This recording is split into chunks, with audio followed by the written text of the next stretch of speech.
বন্ধুগণ, ভাই বোনেরা, আপনারা নিজের অধিকারের জন্য বছরের পর বছর লড়াই করে চলেছেন। আর আজকে প্রায় 18 দিন ধরে এখানে অনুষ্ঠানে বসেছেন।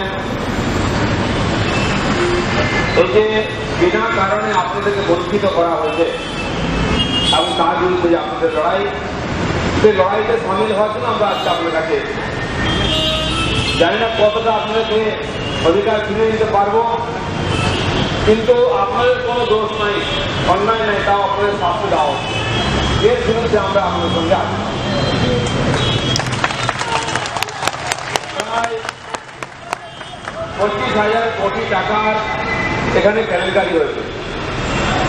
প্রায় 10 লক্ষ মানুষ এতে ক্ষতিগ্রস্ত হয়েছে এবং কয়েকজন নেতা, মন্ত্রী, অফিসার তারা কোম্পানির সঙ্গে হাত মিলিয়ে লুট করেছে গরিব মানুষের টাকা। আমরা চাই যার টাকা তার কাছে ফেরত যাক এবং যে এজেন্টরা কোম্পানি এবং গ্রাহকদের মধ্যে সম্পর্ক করে টাকা তুলেছিলেন, তাদের সুবিধা দেবেন বলেছিলেন কোম্পানির কথা মতো, তারা যেহেতু সম্মান ফিরিয়ে পান।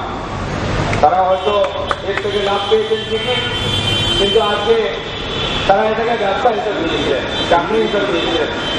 তারা হয়তো জানতেন যে কোম্পানি একটি ধোকা দেবে, সেজন্য তারাও এই অন্যায়ের ভাগিদার নন। তারাও আজকে এর দ্বারা বঞ্চিত হচ্ছেন এবং অত্যাচারিত।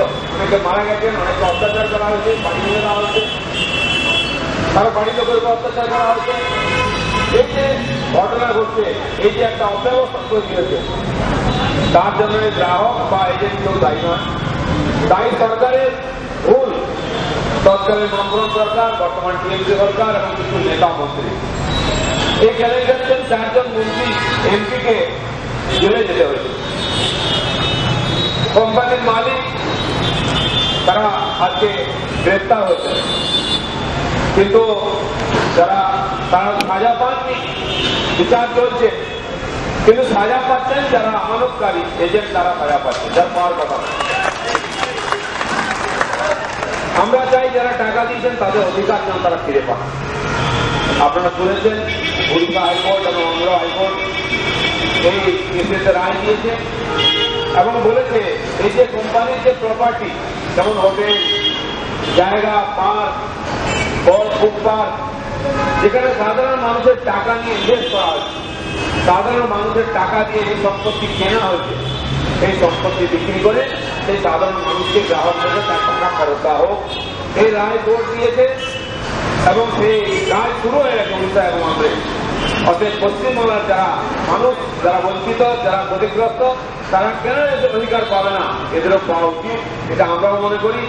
তাই কোর্টে আমরা আদালতের সামনে এই বার্তা নিয়ে যাব, আবেদন নিয়ে যাব যে যেভাবে উড়িষ্যা এবং আন্ধ্রের ক্ষতিগ্রস্ত মানুষরা তার অধিকার ফিরে পাচ্ছেন, ঠিক সেইভাবে পশ্চিমবাংলায় রোজ ভেলে যা যা সম্পত্তি আছে, কোর্ট সেটা হাতে নিয়ে সরকারকে বা কাউকে দায়িত্ব দিক বা কোনো কমিটি করে দিক, তারা সেটা বিক্রি বাটা করে সেই টাকায় মানুষের আমানতকৃত টাকা ফেরত দিন।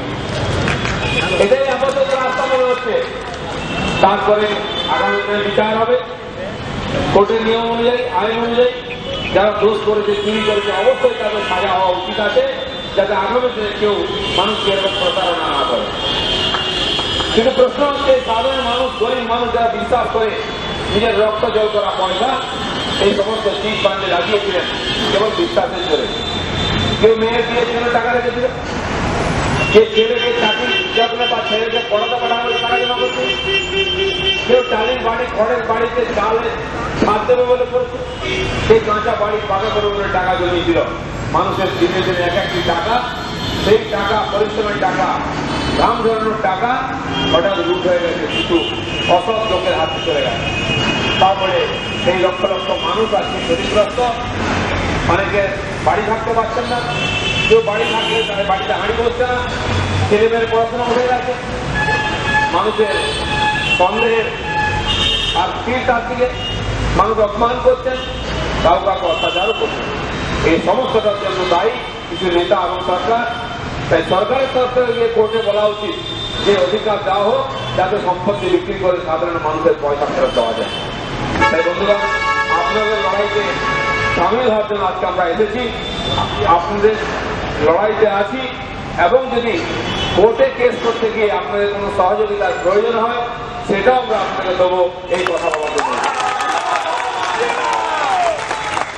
আপনারা যে এই ঠান্ডার মধ্যে রাস্তার ধারে দিনের পর দিন অবস্থান করছেন, খেয়ে না খেয়ে মহিলারাও এত সংখ্যায় এসছেন, তাদেরকে আমরা সহযোগিতার হাত বাড়াতে চাই, তাদের সঙ্গে আছি।